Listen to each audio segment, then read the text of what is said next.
The letter arrived folded thin as a blade and worn soft by too many careful hands. It had traveled a long way to reach the weathered porch of Caleb Hart's ranch, carried by dust and time and a hope that felt too fragile to touch. Caleb stood there longer than he needed to, boots planted in dry earth, had low over eyes that had learned not to expect much from the world. He read the letter once, then again, slower the second time. The woman wrote plainly, without poetry or flourish. She said she was not pretty. She said life had made her quiet.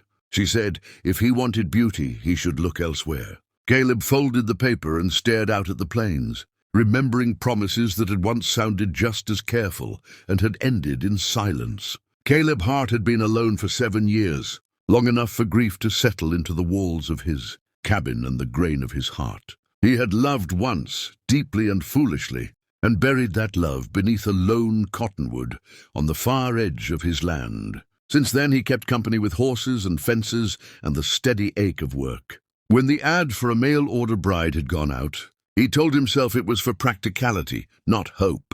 A ranch needed a woman's hands, he reasoned, someone to keep the house from feeling like a grave.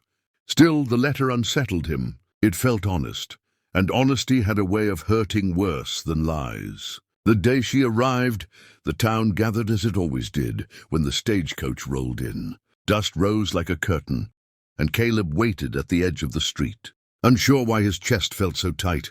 When she stepped down from the coach, there was no dramatic moment, no sudden music. She was small, travel-worn, her dress simple and faded from many washings. Her hair was pinned back neatly, her eyes lowered, as if she expected disappointment to meet her gaze. She held her bag close, like it was the last thing she owned in the world.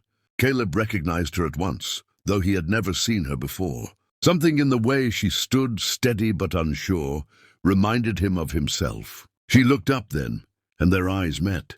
In that quiet second, with the town fading into a blur behind her, Caleb forgot the words of the letter. He forgot the years of dust and loss. He saw strength etched into soft lines, and courage where she believed there was plainness. Without meaning to, barely aware he'd spoken, he whispered, "She's beautiful."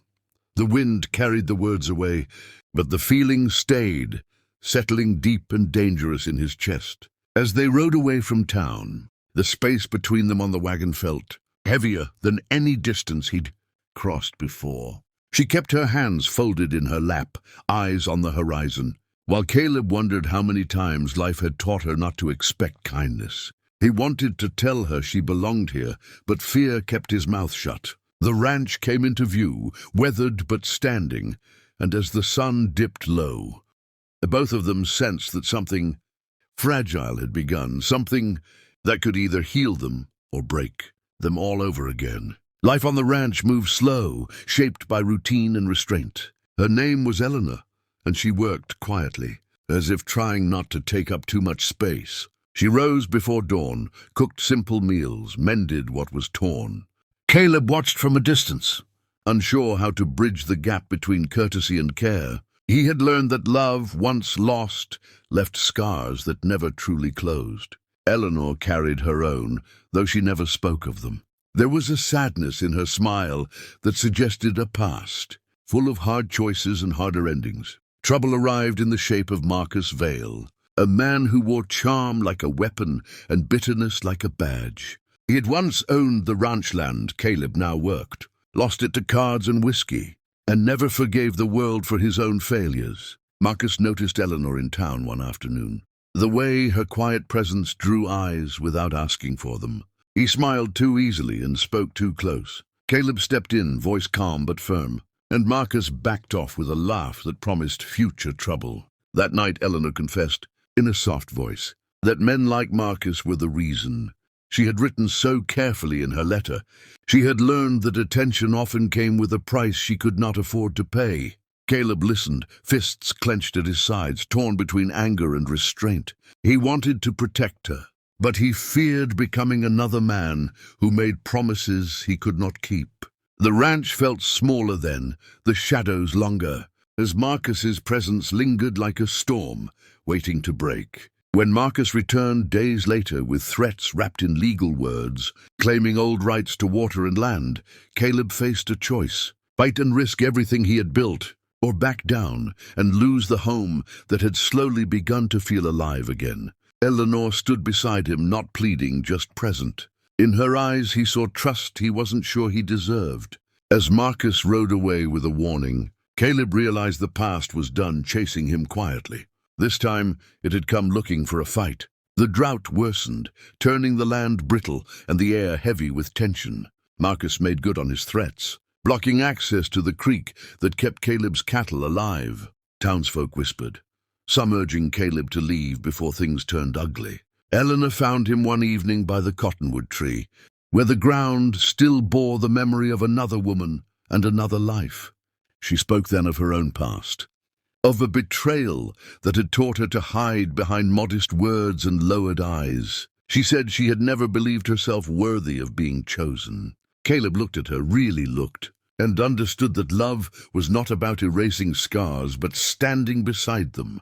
He chose to confront Marcus, not with fists or fire, but with the law and the quiet support of neighbors who had grown tired of bullies. It was a risk, one that could leave him with nothing but pride.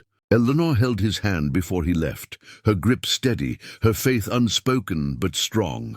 The decision went in Caleb's favor, but victory came softly, without cheers. Marcus left town before dawn, bitterness trailing behind him like dust.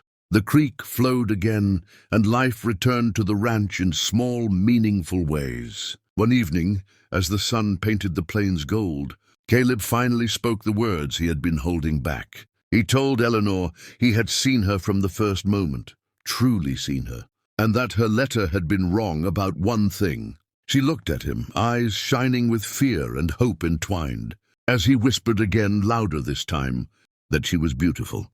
The wind carried those words across the land they now shared.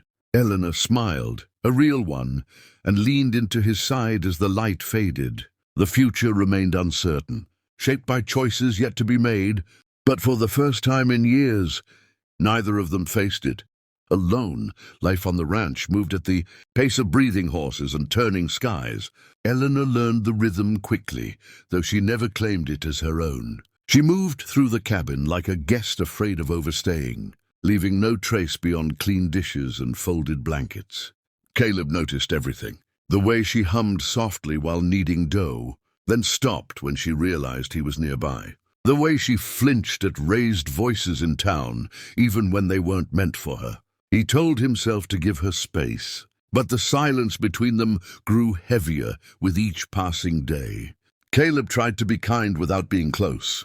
He spoke of weather and fences, of cattle prices and distant towns. Eleanor listened, nodding politely, never interrupting. At night, when the lamp was blown out and the coyotes sang, Caleb lay awake wondering what words might reach her without frightening her away. He had loved once with too much force, too much certainty, and that love had been taken from him without warning. Now every feeling felt dangerous, like dry grass waiting for a spark. They went into town together one afternoon, the wagon creaking under the sun. Eleanor wore the same simple dress she always did, clean but faded, and kept her eyes lowered as they passed the saloon. That was when Marcus Vale stepped out onto the boardwalk, his boots polished too well for a man who claimed hard luck. His smile came quick and sharp when he saw Eleanor, lingering longer than it should have. He tipped his hat to Caleb, but his eyes never left her. "Well now," Marcus said lightly, "you didn't say you'd brought something special into town." Eleanor stiffened, fingers tightening around her basket. Caleb felt something old and fierce rise in his chest. He placed himself slightly between them, his voice even. "She's with me," Marcus laughed, raising his hands in mock surrender, but the look he gave Caleb was cold and measuring. "Oh, just being friendly," he said. "This town's been lonely lately." As he walked away, his boots struck the boards like a promise of trouble. The ride home was quiet. When the ranch finally came into view, Eleanor spoke, her voice barely above the wind. She said men like Marcus had always mistaken her silence for invitation. She said she had learned to make herself smaller, so the world would pass her by. Caleb listened, jaw tight. anger and regret mixing into something painful and unresolved. He wanted to swear no harm would ever come to her here, but promises had once ruined him. Days later, Marcus returned, this time with papers and polite threats. He claimed old rights to the creek, said the land had never truly been Caleb's. The drought made every word sharper, every risk heavier. Townsfolk watched from a distance, unwilling to choose sides. Caleb knew Marcus wanted more than water. He wanted control. He wanted Eleanor to see that safety was an illusion. That night, as the sky darkened and the wind picked up, Caleb stood alone on the porch, staring out at land that had cost him everything he had left. Inside, Eleanor waited, unsure whether she belonged to this fight or was the reason for it. The future hung between them, fragile and untested. As the first distant thunder rolled across the plains,